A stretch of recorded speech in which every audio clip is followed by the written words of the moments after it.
Hello, everyone, and welcome to Camp Randall Stadium in Madison for the WIAA State Championship edition of Prep Rally. I'm Rob Hernandez alongside Jason Galloway and Dennis Semrau. And guys, we finally made it to the state finals, our season finale here of Prep Rally. And for the 14 teams about to play for state championships, the pinnacle of a great season. And 7 divisions, and each of them has an unbeaten team. Some great matchups here. Dennis Semrau, first, let's start with you. Yes, locally, we almost got Lodi here. We almost got Waunakee here, which would have made it a real special one. But Lancaster coming back 4th straight time, trying to break that that runner-up finish of 3 in a row.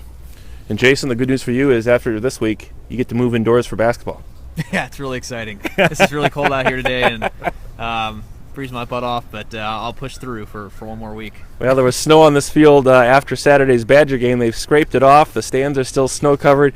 We'll see what the future holds, but I don't think it's going anywhere anytime soon. Guys, let's break down the 7 divisions and start first with the opening game on Thursday at 10 o'clock. Owen Withee against Pepin Alma. The unbeaten team there, Pepin Alma, their first state finals appearance. Owen Withee's been there 3 times, guys, but this is their first state championship appearance since '99. Back then, only 6 divisions. They were Division 6. Dennis, what do we like about this matchup? It's interesting. A lot of times at Division 7, that first game, we get a running clock in. A team gets a turnover, things kind of just flow, and then that's what happens. This one, with a first-timer, I just don't know what to expect. At kickoff time, it's probably going to be wind chill factor about 0 in the teens, taking care of the football primary. Don't worry, Jason, it's really not that bad, but your thoughts on Division 7? Well, there's a press box, so I guess we'll be okay. But yeah, I think this is the only matchup. You mentioned there's an undefeated team in every division, but this is the only matchup where we don't have a number 1 seed in the title game. And I think both these teams have been playing like number 1 seeds. They've been really impressive throughout. I think Owen Withee only has 1 close game the whole postseason, and Pepin Alma doesn't have a single close game. So I think it's 2 great teams playing their best football of the year. And Dennis mentioned this game has had a running clock in the past. I don't think that's going to be the case. I think it's going to be a close game. Well, we shall see. That's the first game on Thursday in Division 7. Division 6, the first local team, the Darlington Redbirds at 12-1, taking on Fond du Lac St. Mary's Springs at 13-0. These 2 teams met last year in Level 4. Darlington won that game 28-13 at Middleton to get to Camp Randall, where they lost in the state championship game. But a lot's changed in a year, Dennis, and these Darlington Redbirds, they're looking pretty good. Definitely, and they had to have a late stand to hold on to get here. Anytime you can play a close game before you get to state, I think that really helps you here. And you look back over, Rob, there's a long history with Darlington. Doug MacArthur, the former coach, now the principal at the school, yes. I think they're going to get back on the winning track. I look for the Redbirds. Well, and Jason, the winningest coach in state history, you probably haven't had a chance to meet Bob Highland yet. He's quite a character, but 412 wins now. He was denied number 400 last year in the state semifinals against Darlington. I'm sure that'll be brought up this week in Fond du Lac. Oh, I'm sure it will. Yeah, I mean, this is a great program that's been here before. Fondy Springs has held 11 of their 13 opponents this year to 7 points or less. I mean, this defense is one of the best in the state and in really any division. So I think it'll be really interesting to see if they can stop Darlington's rushing game. They've got 3 players now with over 1,000 yards rushing on the year and 12 or more touchdowns on the ground. So it's going to be a really interesting matchup, and I'm looking forward to it. Another one in the battle of the trenches. Of course, Fond du Lac Springs 4 WIAA state championships, 8 state championships as a member of WISA. So one of the storied football traditions in the private school ranks in Fondy Springs against Darlington, which has had a tremendous run of its own. Guys, in Division 5, the late afternoon game on Thursday will feature the Lancaster Flying Arrows back for the 4th year in a row against the unbeaten Amherst Falcons. Their 2nd state championship appearance, of course, in 2012. Amherst got the best of Lancaster 19-7. And Dennis, I know it's been a theme, get the Arrows back here and no more silver. Right, and you look at who they went up against last week, St. Kate's. They hadn't given up a point, and you look at all the points that Lancaster did right away. They scored and took it from there. I think that experience is a major factor. I don't know if they're going to score 80 points here. If they will, if they did, it'll be shades of check the sidelines to see if Paul Chris maybe snuck back into town for that one. Well, and Jason, 3 silver balls in a row is nothing to sneeze at, but at the same time, this seems like a Lancaster team that's built for gold. Yeah, I think so. I mean, they're going to be hungry too. I mean, 3 silver balls in a row. They're not going to want a 4th silver ball. They're going to want the gold.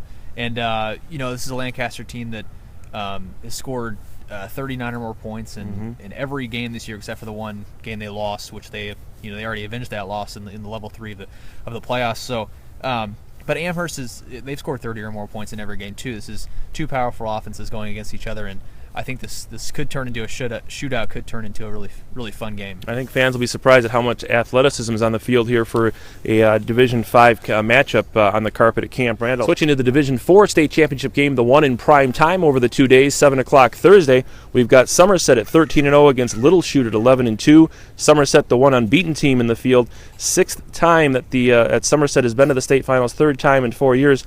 First state championship appearance for Little Chute Dennis Semrau, but they come from the Eastern Valley Conference, some larger schools in there like Freedom and Appleton Xavier with good traditions. I would look for a pretty competitive game out of Little Chute. Yeah, definitely. After what happened with the Lodi game, they pretty much dominated. They had some turnovers early, and then Lodi just could not get anything going offensively that whole second half, and I think that was a credit to Little Chute. So even though it's their first appearance, I think they're ready to roll. And Jason, the Somerset's won titles in Division 4 and Division 5. They've had 3 runner-up finishes, and they're the unbeaten team. And they came through a tough area of the state up there in the Great Northwest. What do you expect out of them?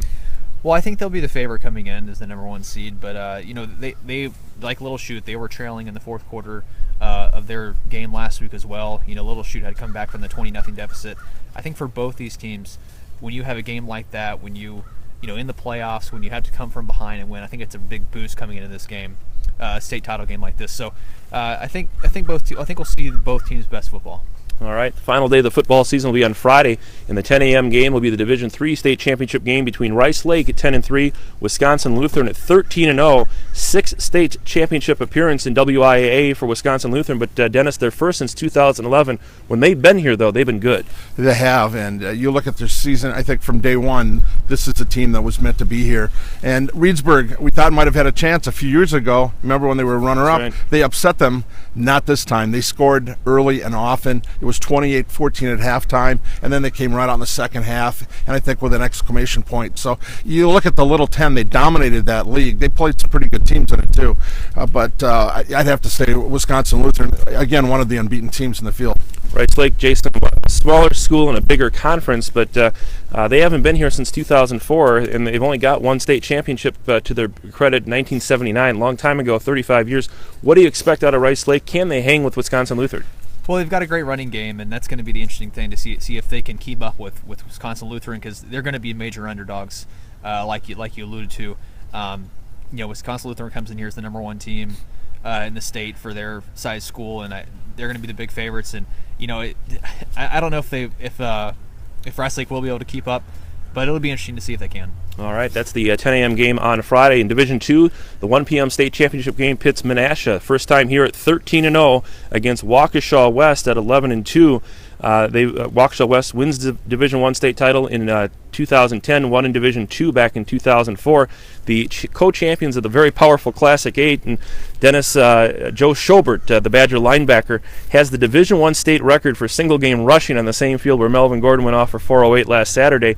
So a lot of good karma here on this field for Waukesha West. I think Schobert to be here to watch this. He will be en route to Iowa, so he told us in the Monday press conference he will not be here, but he was wearing his 2010 WIAA State Finals sweatshirt, his hoodie. Well, I'll tell you, when he was here, he looked like he'd be a future Badger and the star that he is this year.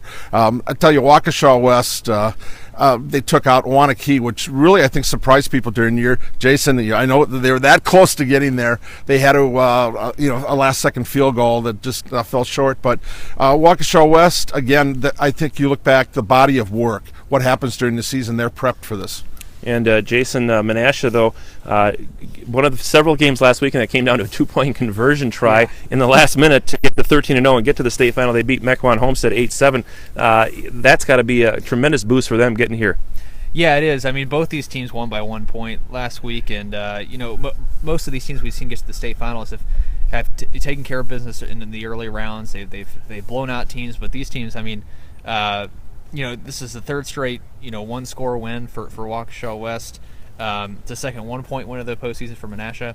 So I think, both these teams know how to win close games, and I think if it comes down to it, we're going to see a great finish. All right. Well, I think Menasha, you look at teams with a chip on their shoulder. Everybody thought Homestead would be the one to be here, and now we'll segue into Arrowhead. Well, Arrowhead is the team that everyone thought was going to be here, as it was Kimberly. The matchup that we've been waiting for about 4 or 5 weeks now is finally here. Arrowhead at 10-3 against Kimberly, 13-0. Division II state champ against Division I state champ. What a way to end the 2014 season. Well, I'll tell you, I was talking to Scott Swanson yesterday about Kimberly, and he said there were guys that, Coach, I don't think I need to go in on this one. Their subs were better than a lot of team starters. Yeah. So Kimberly has been poised here. But again, Arrowhead, those losses during the season don't mean anything right now. This is a team that's a 2-time defending champion. They want a three-peat. And Jason, can Kimberly keep up with Arrowhead? Can Arrowhead keep up with Kimberly? That's the big question. Yeah, it's going to be interesting to see. I mean, Kimberly's looked like the number one team in the state all season.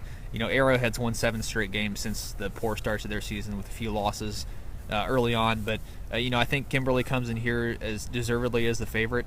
And I think Arrowhead's going to have to be the one to keep up with Kimberly. Well, it should be a great 2 days of football here at Camp Randall Stadium. WIAA state finals, and you can follow all the action on our live blog on wisconsinprepzone.com. And we'll have complete coverage of the 2 area games and stories and updates on all the other games here over the 2 days at Camp Randall Stadium. Well, that's our final prep rally of 2014 for Dennis Semra and Jason Galloway. I'm Rob Hernandez at a very cold Camp Randall Stadium. And thanks for watching Prep Rally. If we do see you at the stadium, dress warm. See you later this week.